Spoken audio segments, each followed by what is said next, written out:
Channel শ্রেষ্ঠাস wonder ওয়ার্ল্ডে স্বাগত জানিয়ে আজ শুরু করছি আমাদের ঘুরে দেখা রামহরিপুর রামকৃষ্ণ মিশন।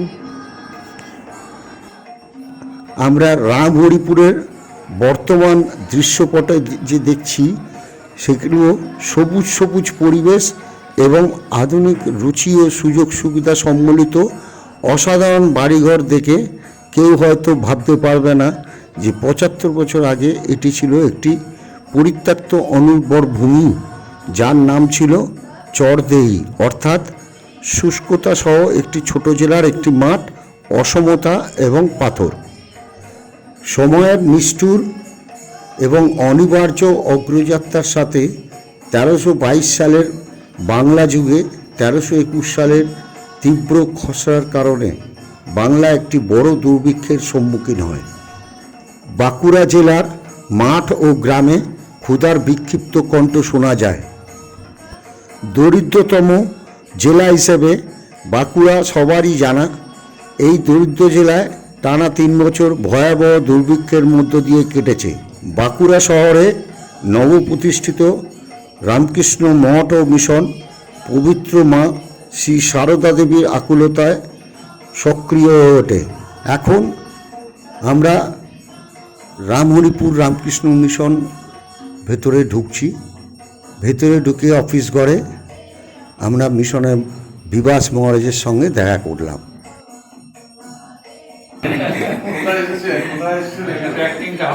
কেমন লাগছে? সব থেকে ভালো লাগছে মহারাজের সঙ্গে কথা বলে ভালো লাগছে। রামহরিপুর রামকৃষ্ণ মিশন। আমরা এখন অফিস রুম থেকে বেরিয়ে ডান দিকে দাতব্য চিকিৎসালয় দেখতে গেলাম। এখানে নানা রকমের চিকিৎসা ব্যবস্থা আছে।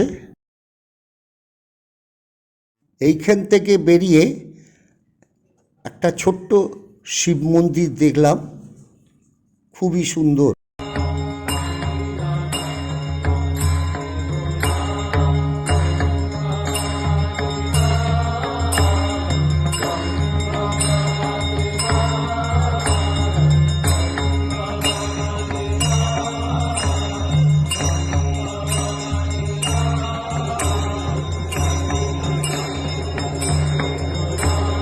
মন্দিরের পাশেই শিব ঠাকুরের পরমান্ন তৈরি হচ্ছে। এই শিব মন্দির দেখে আমরা রামহরিপুর রামকৃষ্ণ মিশন মূল মন্দিরে গেলাম। এইখানে প্রার্থনা হয় এবং এটি প্রার্থনা গৃহ। এই মঠ ও মিশনটি রামকৃষ্ণ মঠ স্বামী বিবেকানন্দের ত্যাগ ও সেবার ধর্মের আদর্শে প্রতিষ্ঠিত হয়েছিল।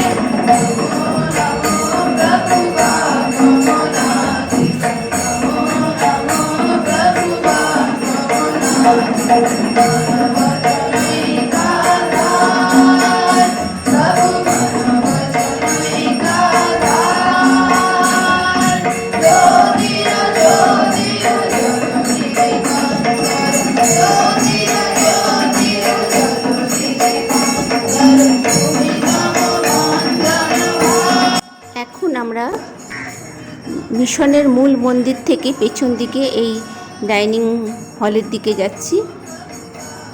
এইখানে দুপুর, রাত্রি, সকাল আর বিকেলের খাওয়া, 4 বেলার খাওয়া এখানেই দেয়া হয়।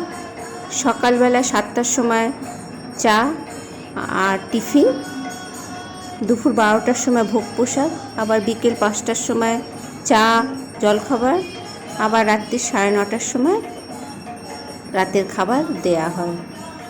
এখানে আমিষ নিরামিষ 2 প্রকারই রান্না হয়, যে যেটা খাবে সেটাই দেয়া হয়। রাত্রিরে যে ভাত খায় তাকে ভাত, আবার যে রুটি পছন্দ করে তাকে রুটি দেয়া হয়।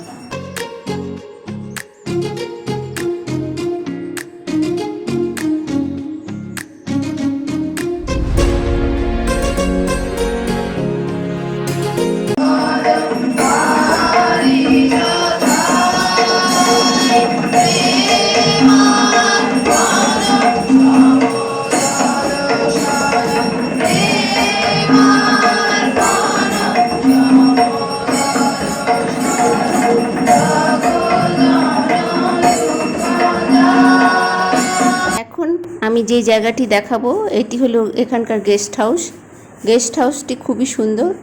এখানে অনেকগুলোই ঘর আছে, ওপর নিচে মিলিয়ে প্রায় 18-19টি ঘর আছে।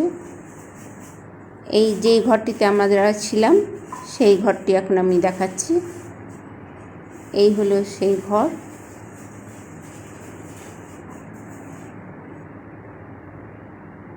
ঘরে সব রকমই ব্যবস্থা আছে।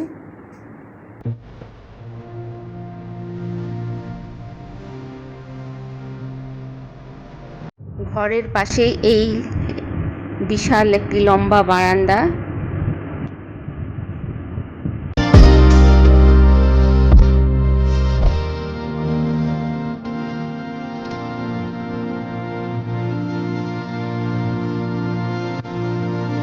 বারান্দায় অ্যাকোয়াগার্ড লাগানো আছে।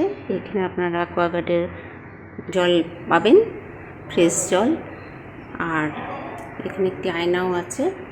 তাছাড়া এখানে একটা ইলেকট্রিক কেটেল রয়েছে, যে ইলেকট্রিক কেটেল ব্যবহার করে আপনারা গরম জল বা যারা লিকার চা খেতে চান তারা খেতে পারেন। বারান্দার থেকে এই বাইরের দৃশ্য খুবই সুন্দর। একটি খুব সুন্দর বাগান রয়েছে, যেখানে বাগানে নানা রকমের সবজি চাষ হচ্ছে, ফুলেরও চাষ হয়। পাশ থেকেই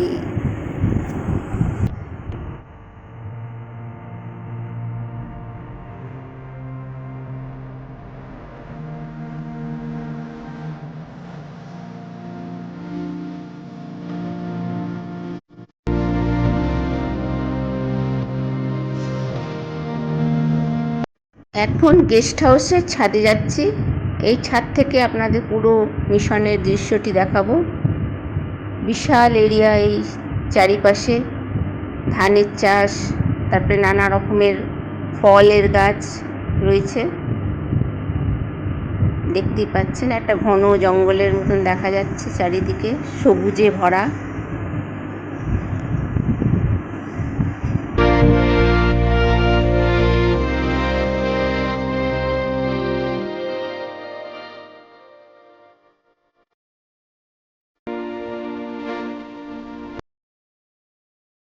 এখন আমরা মিশনে গরুর খাটাল দেখতে এসেছি।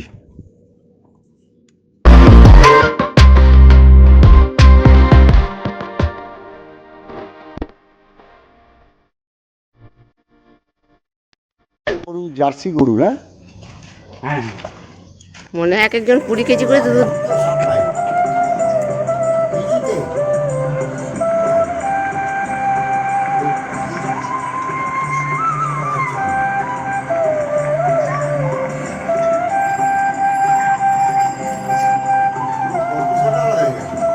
আমরা এখন চাষের জমি দেখতে যাচ্ছি। এইগুলো হচ্ছে গরুর খাবার ঘাস, আর এই পাশে ধানের চাষ হচ্ছে। এর পাশ দিয়ে আমরা হেঁটে হেঁটে দেখতে যাচ্ছি।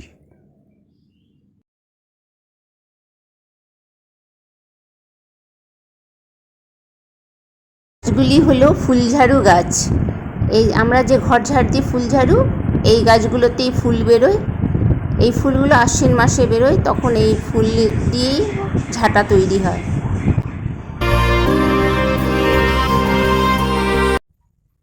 মাঠের পাশেই দেখতে পেলাম লাল বকফুলের গাছ। এটি হলো লাল বকফুল। আমরা সাদা বকফুল দেখেছি, কিন্তু এই লাল বকফুল প্রথম দেখলাম। এই পেঁপে গাছ, পেঁপে গাছে কত পেঁপে হয়ে রয়েছে। বাগান দেখতে দেখতে আমরা হর্তুকি গাছের তলায় এসেছি। এটি হলো হর্তুকি ফল। গাছে কত হর্তুকি হয়ে রয়েছে।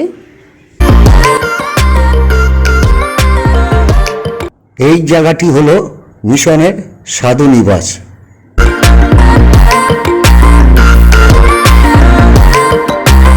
এই দীর্ঘ গৌরবময় সময়ের মধ্যে প্রতিষ্ঠানটি একটি ছোট চারা থেকে মিষ্টি গন্ধযুক্ত সূক্ষ্ম ফুলের সাথে একটি শক্তিশালী মজবুতপূর্ণ বয়স্ক গাছে পরিণত হয়েছে। এবার আমরা ঘুরতে ঘুরতে চলে এসেছি এই জায়গাটি দেখছেন, এই জায়গায় অনেক হরিণ আছে।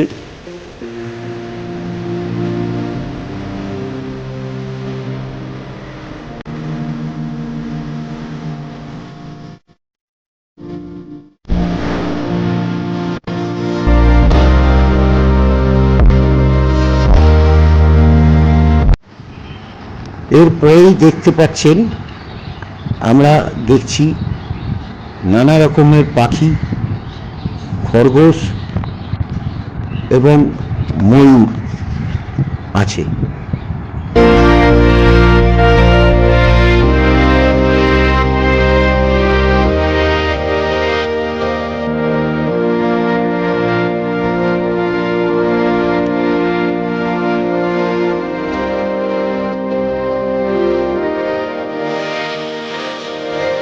এখন যে জায়গাটি আমরা দাঁড়িয়ে আছি এটি হলো এই মিশনের উচ্চ বিদ্যালয়।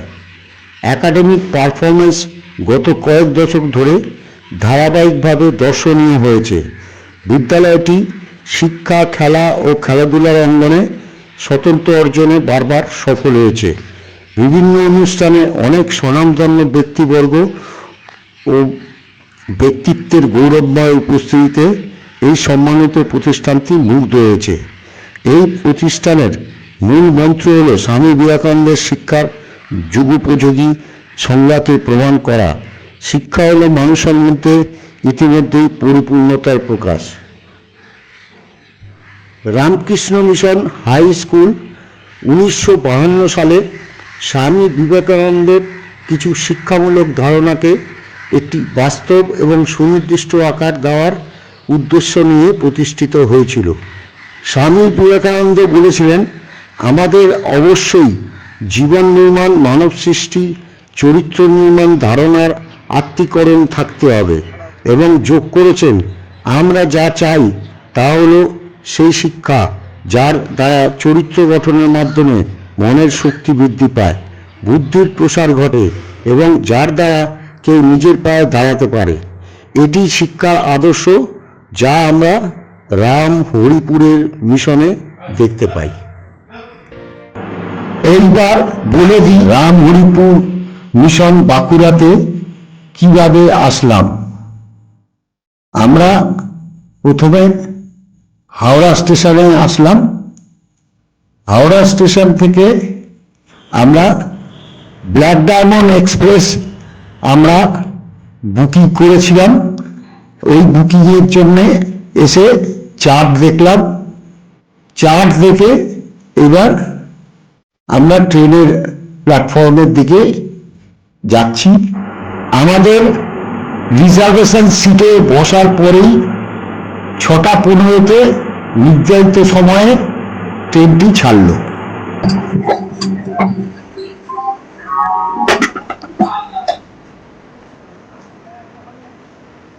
আমরা 9টার সময় এসে দুর্গাপুর স্টেশনে পৌঁছলাম। এই দুর্গাপুর স্টেশন থেকে আমরা ওভারব্রিজের দিকে যাচ্ছি। আমরা 3 নম্বর প্ল্যাটফর্ম থেকে 1 নম্বর প্ল্যাটফর্মের দিকে যাচ্ছি এই ওভারব্রিজ দিয়ে। 1 নম্বর প্ল্যাটফর্ম থেকে এখন আমরা ট্যাক্সি স্ট্যান্ডের দিকে যাচ্ছি। এই দেখতে পাচ্ছেন ট্যাক্সি স্ট্যান্ড। এই ট্যাক্সি স্ট্যান্ডের পাশেই মিনি বাস স্ট্যান্ড আছে। যারা মিনি বাসে যেতে চান তারা মিনি বাসেও যেতে পারেন। পাশে প্রাইভেট কারও আছে, যারা প্রাইভেট কারে যেতে চান তারা প্রাইভেট কারেও যেতে পারেন। আমরা ট্যাক্সি বুক করে এবার রামহরিপুর রামকৃষ্ণ মিশনে যাচ্ছি। পথটা খুবই সুন্দর, দুদিকে সবুজ জঙ্গলে ভরা রাস্তা দিয়ে আমরা যাচ্ছি রামহরিপুর রামকৃষ্ণ মিশন বাঁকুড়াতে। খুব সুন্দর মনোরম পরিবেশ।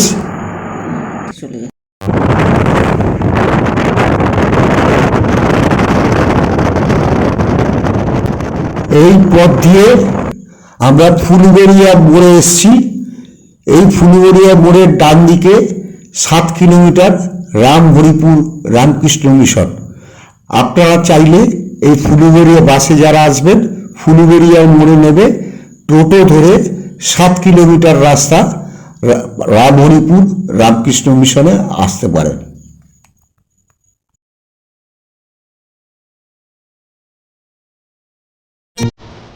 এখন আমরা মিশনের দিকে প্রবেশ করছি।